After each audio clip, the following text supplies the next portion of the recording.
Ready? All right, sure. Welcome UCLA head coach Cori, Charisma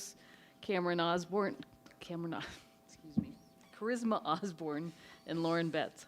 And Coach will have you open, and then we'll take questions.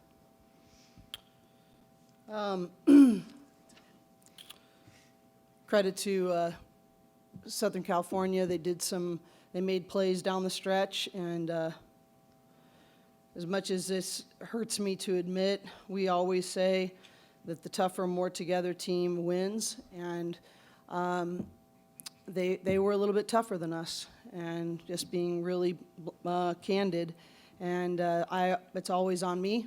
It's my responsibility to have our team be in the position to be that, and we weren't. And so now it's my job to respond and figure out what led to that, how we need to use this to fuel us for the NCAA tournament and get us ready. And, I think we said this in our rocky time that stealing from Tony Bennett, that adversity, if handled correctly, can buy you a ticket to a place you wouldn't have gone otherwise.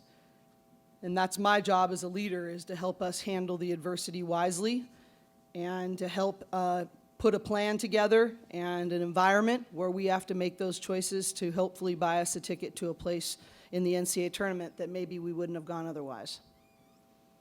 Thank you. Willie in the back. Willie Ramirez with the Associated Press. Cori, regulation and first overtime, 1.9 left in each. Can you just walk us through the play, what you had drawn up?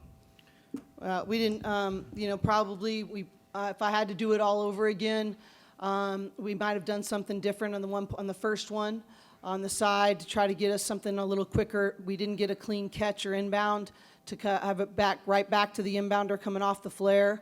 The other one, it's a play that we do a lot that we wanted to get. I thought Riz had a look maybe right at the beginning, but those are situations that that's not the place where I thought we won or lost the game.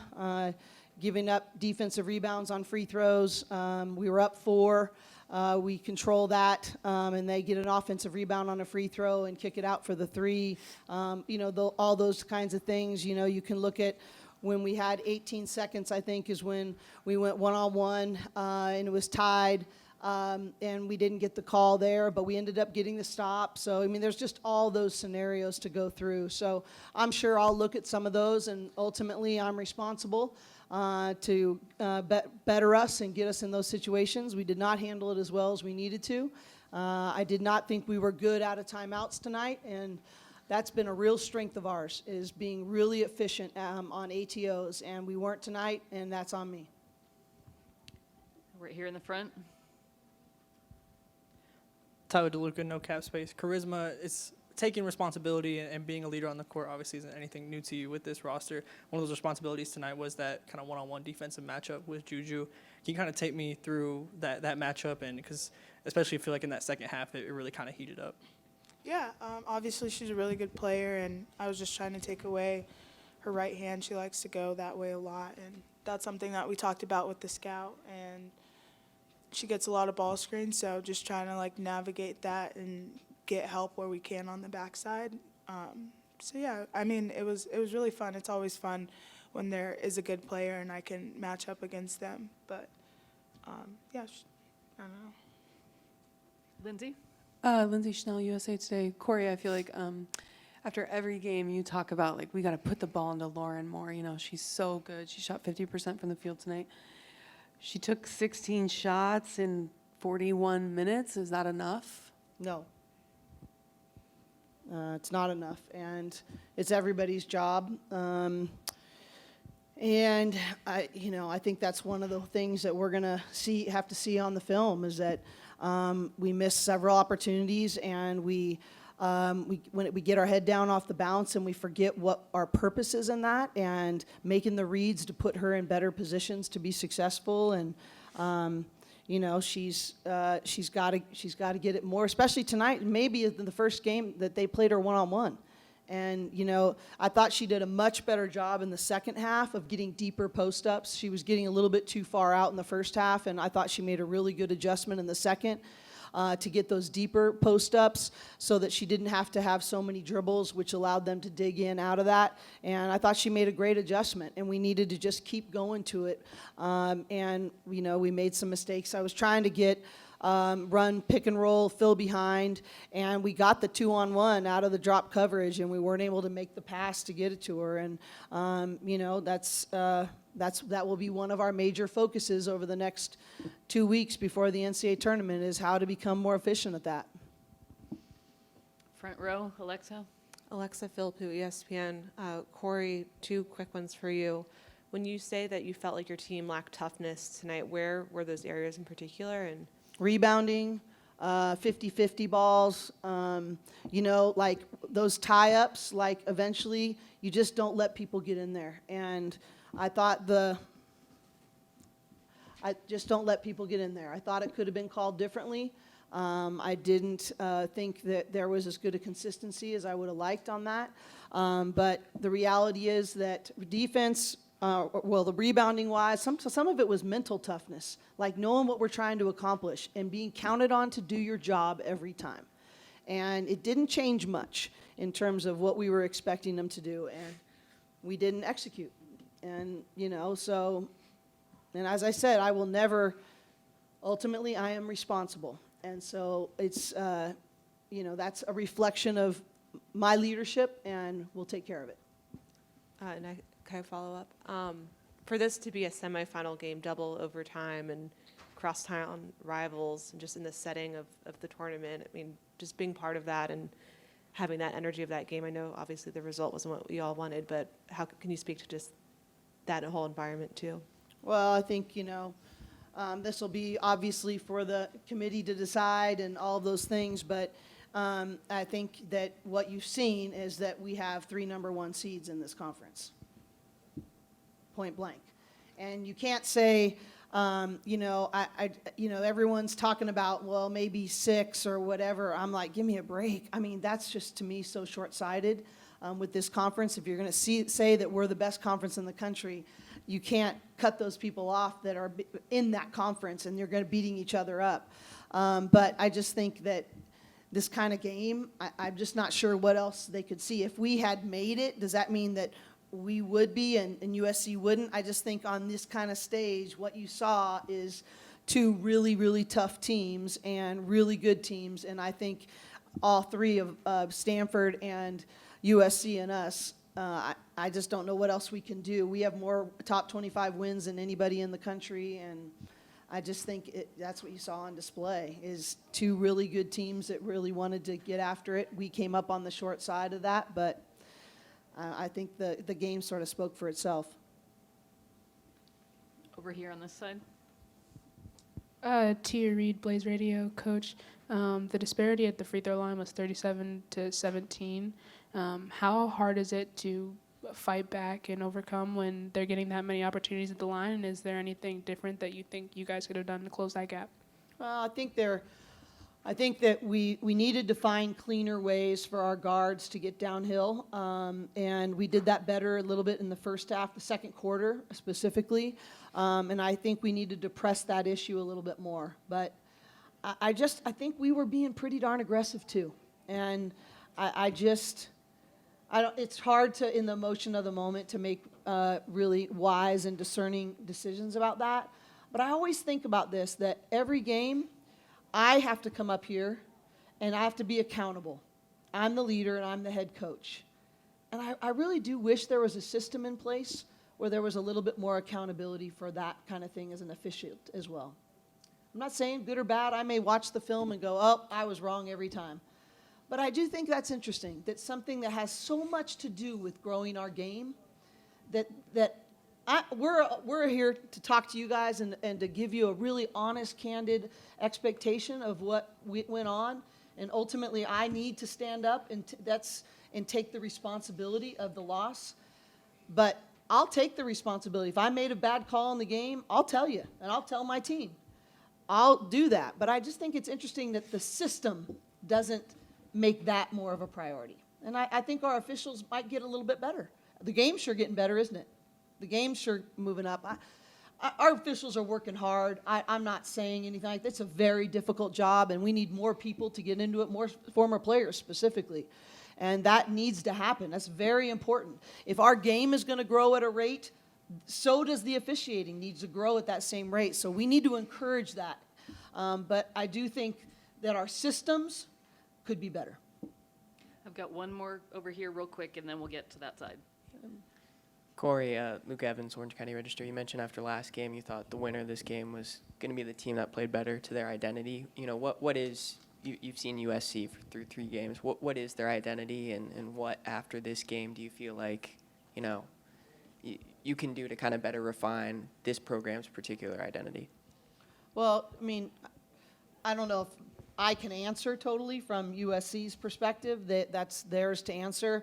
But I think that they, you know, from watching it and scouting against them, their identity is put Juju in situations of space, especially in transition where she can attack to her right hand, you know, and attack the right side of the floor, and then to have shooters that spread you out enough, and then when you help with some of your bigs to try to create some dump down passes, but they're going to try to play through Juju, get as many threes as they can out of that. I thought Forbes was so key in some critical situations, you know, and I think their bigs do a great job of playing great defense and rebounding, which gives them more possessions and more opportunities to do just that. But I think that for us, you know, I think we've already really touched on it. We need to have a balance of charisma and, you know, our guards being able to, specifically Charisma, it's got to start with her to get downhill, but a balance of that while still getting Lauren really quality touches. And we're still not as consistent in that as we need to be. And then defensively, we gotta do things without fouling. And we've got to do that was the biggest thing statistically, where we're the number 1 defense in the conference, except for one area, and that's our free throw percentage, sending other people to the free throw line. And that's something that we got to get better at. Holly Rowe, ESPN. Lauren, 18 rebounds for you tonight. I mean, it is so hard down there. I'm looking at the bruises on your arms.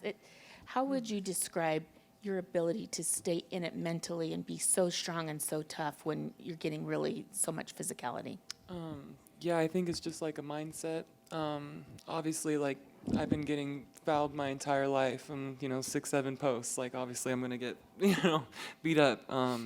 But I think, yeah, I just have to continue playing, and I do it for my teammates at the end of the day. Like, I have to do what I have to do to make us win. And obviously, I think I could have done more tonight, rebounding and just getting those 50-50s like we talk about. So, but, yeah, I think it's just a mindset. So I try to do everything that I can tonight. Yeah. It was key, another reason I think that those fouls have got to be, it changes the rotations. And we had several kids with 4 fouls. And Lauren, do you think about that, how much time she had 4 fouls? And she still had to play with that aggression and toughness. And I think that's a compliment to how far she's come. 15 minutes she played with 4 fouls. She came back in with 4 minutes left, 2 overtime. Yeah. Thank you. It's a lot of discipline there. Thanks. Right, Michelle? Michelle Smith from the Next Charisma. This is for you. You came back for this experience and the chance to take this team far into the NCAA tournament. So what's your perspective on tonight and what that means for the next 3 weeks? Like, is there a list of things that you feel like you guys saw tonight that, again, that like Cori talks about, that you have to work on, or what's your perspective of heading into the tournament? Yeah, obviously it's super disappointing losing tonight, but after the game I told the team, our main goal is the NCAA tournament, and we still have so much basketball left to play, and obviously this sucks, and we'll have to watch the film and see ways we can all get better individually and as a team. But I'm still super excited for this team because I think we can go all the way, and we just have to clean up some things, some of the things that Coach Cori was saying. But yeah, it sucks. It really sucks. But I know that our main goal is the NCAA tournament, and we still have that to fight for. And that's why we'll go far, because exactly her leadership and what she says there. On the end there? Emma Bachelari, Sports Illustrated. Cori, what do the next 2 weeks look like for you? And is there anything from tonight that specifically you're going to carry into what this time before the tournament looks like and what the preparation is going to be? Well, I think, we've really identified the three areas. I would say it's special situations, and as much as we work on it every day, we're not getting the job done. And we've got to figure out how we win those situations. And literally, it's a part of what we do, and it's been one of the strongest parts of that's why I'm frustrated as a coach, because it's been such a strength of ours for several years. And we have not, bottom line is, again, I take responsibility, is we haven't gotten it done in those special situations. And so they're not ending. They're coming again. And I always say, will the pain of this be greater than the pain of what it takes to change? And it's tough. You got to buck up and make changes and look in the mirror, and every single person, staff and player, has to look in the mirror and go, how can they get better? And the pain of where you are has to be greater than the pain it will take to change. And so that's a big one, special situations. And then we have got to find ways to use Lauren in the post on a consistent basis. And we got to play better out of, I'm sure other people will, this is a rarity the way they played tonight, a single coverage. We've got to be really crisp out of double team situations. And we got to get her touches and then be really deliberate on how we handle those cuts and fills on those double team situations. And then we have to do the little things, and defending out without fouling, box out on free throws. We have to be a dominant rebounding team on a consistent basis. And those are just a few. And we're in final exam. It's very delicate. But I always think that time in between, you can sort of regroup a little bit, and you can sort of get healthy, and you can take care of some things. So I really think you're going to see some really big areas of improvement from us, and we're going to finish strong in the classroom. All right, we're going to go Jeff on this side and then Eden over here. We'll do whatever you need us to do. Jeff Metcalf, Pac-12 Hotline. I know it was a long time ago, but the way the game started with them getting up by 16, and then you guys coming back, the way you did in the second quarter, very similar to what happened in the first game. Oregon State up by 16, Stanford coming back. Well, is it just a case of, these teams are so good, someone can make a big start like that or a big run like that, but it's going to balance out because these teams are just too good for someone to run away from another team? Yeah, it's rare. I think especially, teams that are balanced, we have good guard play, good forward play.